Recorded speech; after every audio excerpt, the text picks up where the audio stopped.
नमस्कार, मैं हूं आपके साथ हिमानी नथानी और आप देख रहे हैं न्यूज रूम लाइव, जिसमें आज मैं बात कर रही हूं लॉरा मैक्लॉर की। अब आप कहेंगे कि ये मोहतरमा कौन है, तो मैं आपको बता दूं कि लॉरा न्यूजीलैंड की एक सांसद हैं, जिनका अपने बयान और अपने एक साहसिक कदम की वजह से आजकल वो चर्चा में बनी हुई हैं। बल्कि आप ये कहिए कि उन्होंने एक नई चर्चा जो है, एक नई बहस जो है, उसको जन्म दे दिया है, उसको छेड़ दिया है।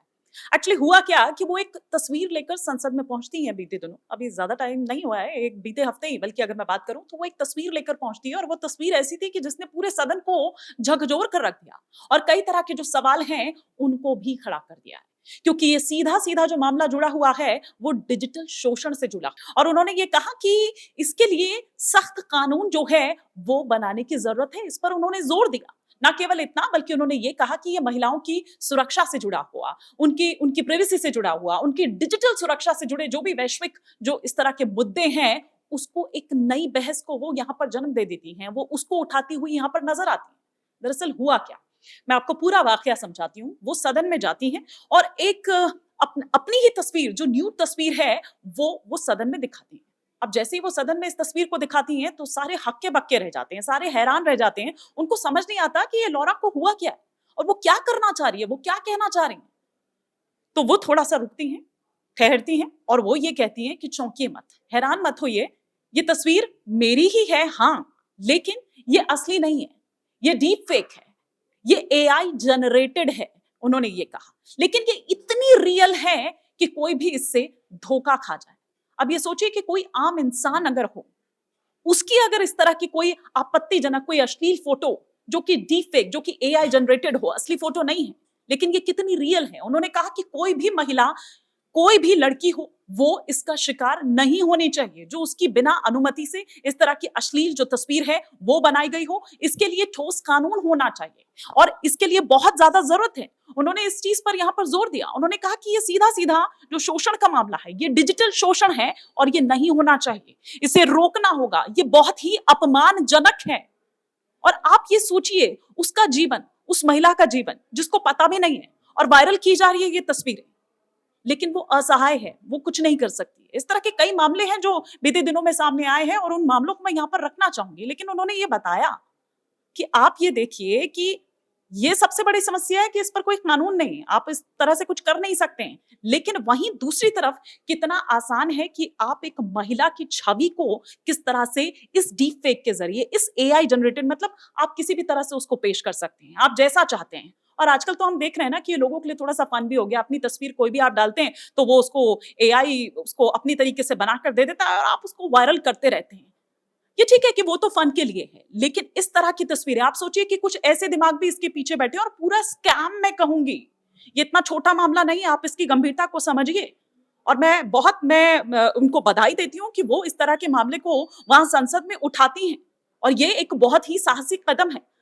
आप ज्यादा दूर मत जाइए, आप अपने देश की अगर बात करिए तो रश्मिका मंदाना का आपको केस याद होगा, किस तरीके से वो लिफ्ट में चढ़ती हैं, अचानक से उनका चेहरा बदल जाता है।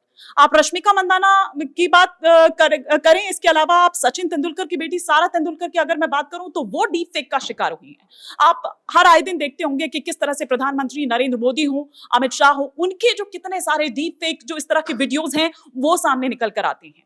ना केवल उनके वीडियोज, बल्कि आपको याद होगा अमिताभ बच्चन और अनिल कपूर तो बाकायदा इस मामले को लेकर कोर्ट गए हैं कि किस तरह की से जो उनकी आवाज है उसका इस्तेमाल किया जा रहा है और इस बेसिस पर फिरौती, आप ये कहिए कि वसूला जा रहा है कि कौन बनेगा करोड़पति में, आपको शामिल होने का मौका मिलेगा, लेकिन आपको इतना पैसा देना होगा। ये एक बहुत बड़ा स्कैम चल रहा है। लेकिन आप ये सोचिए कि एक लेमन बतौर अगर आप सोचे, एक आम आदमी जो कोई नहीं जानता इस टेक्नोलॉजी को, उसको नहीं पता है, उसको नहीं पता है कि स्कैमर्स जो है वो किस तरह से नए नए जो यहाँ पर टेक्नोलॉजीज हैं उनका इस्तेमाल कर रहे हैं और किस तरह से उनको फंसा रहे हैं। आप ये सोचिए। और छोड़िए, आप छोड़ दीजिए, ये तो सेलिब्रिटीज हैं। मैं नोएडा के ही एक मामले की बात करती हूँ, बीबीए की छात्रा की। सेक्टर 126 में थाने में ये मामला जब वो दर्ज कराती है तब ये मामला निकलकर सामने आता है। लेकिन आप उसकी मनस्थिति समझिए कि वो किस तरह से डिप्रेशन में चली गई थी, क्योंकि उसको समझ नहीं आया, क्योंकि ये इतना रियल होता है, ये इतनी रियल दिखती है कि एक पल के लिए कोई भी धोखा खा जाए।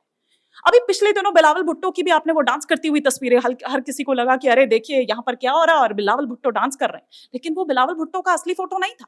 वो भी एआई जनरेटेड था। मैं यहाँ पर सिर्फ बिलावल का एक एग्जांपल दिया है, लेकिन इससे पहले मैंने और भी कई तरह के एग्जांपल दिए हैं। वो अमिताभ बच्चन हो, वो अनिल कपूर हो, वो सारा तेंदुलकर हो, रश्मिका मंदाना हो, उनका भी आपने वीडियो देखा कि किस तरह से इस्तेमाल किया गया था। लेकिन वो छात्रा और उसका अपना ही परिचित वो निकलता है, उसका कोई पूर्व परिचित था, लेकिन वो किस तरह से उसकी कुछ अश्लील, कुछ आपत्तिजनक इस तरह की तस्वीर बनाता है और उसको वायरल कर देता है, उसको ब्लैकमेल करता है कि मैं इनको वायरल कर दूंगा। और इस तरह की कई तस्वीरें हैं जो वो बना देता है। इसी ओर इशारा कर रही थी लॉरा मैक्लोर, और ये बहुत गंभीर मामला है।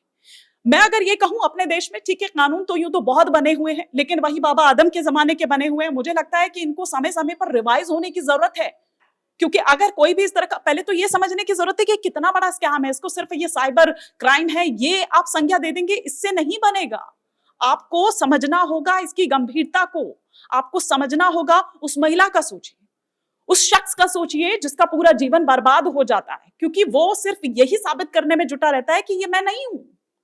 लेकिन किस किस को जाकर वो कहे, आप सोचिए कि कहां कहां वो तस्वीरें सामने निकल कर जाती होगी। लेकिन वो जो शख्स है या वो जो महिला है, वो कितनी असहाय होगी। और ये बहुत ही डरावना है, ये बहुत ही अपमानजनक है, इसको यहां पर रुकना होगा। यही कारण है कि लॉरा जब इस साहसिक कदम को उठाती है, वो जरूर उस वक्त के लिए सदन में एक पल के लिए चुप्पी छा जाती है, शांत हो जाता है पूरा, और किसी को समझ नहीं आता है कि ये क्या हो रहा है। लेकिन उन्होंने ये एक बहुत ही साहसिक कदम उठाया है, और वाकई में इसको सोचने समझने की जरूरत है। जब आज हम देख रहे हैं कि हर फोटो, हर दूसरी वीडियो, बल्कि कुछ ऐसा भी होना चाहिए, सरकार को भी इस ओर ये ध्यान देने की जरूरत है कि अगर कुछ इस तरह का होता है तो उसमें एक वाटरमार्क, एक निशान यहाँ पर हो कि हाँ भाई ये एआई जनरेटेड है, ताकि किसी तरह का कोई वहम ना यहाँ पर हो, किसी तरह का कोई भ्रम, उससे भी ज्यादा किसी की जिंदगी बर्बाद ना हो। उस मनस्थिति को बार बार मैं उस ओर इशारा कर रही हूं, और इसी को इशारा करता है लॉरा मैक्लोर का ये कदम, जो कि बहुत जरूरी है। तो ये मामला बहुत ज्यादा गंभीर है और वाकई में ये रुकना होगा।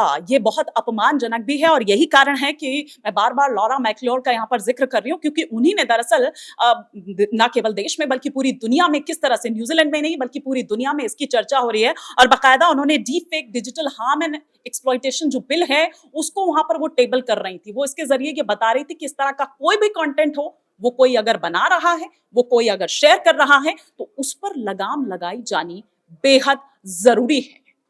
तो ये था हमारा आज का टॉपिक। लेकिन हर रोज हम इसी तरह के जो नए मुद्दे हैं वो आपके सामने लेकर आते हैं। लेकिन अगर आपको लगता है कि कोई मुद्दा ऐसा है जिस पर चर्चा होनी चाहिए, तो आप अपना जो भी सजेशन है या जो भी सवाल है या जो भी मुद्दा है, आप कमेंट बॉक्स में नीचे दे सकते हैं, ताकि अगले दिन हम उस मुद्दे को आपके सामने लेकर आए। फिलहाल के लिए इतना ही। जहाँ भक्ति है हर शब्द में, कथाओं में छिपे हैं दिव्य रहस्य, और ज्योतिष देता है जीवन को दिशा। धर्म से जुड़ी हर बातों को जानने के लिए हमारे चैनल स्तुति को सब्सक्राइब करें। चैनल पर जाने के लिए इस लिंक पर क्लिक करें।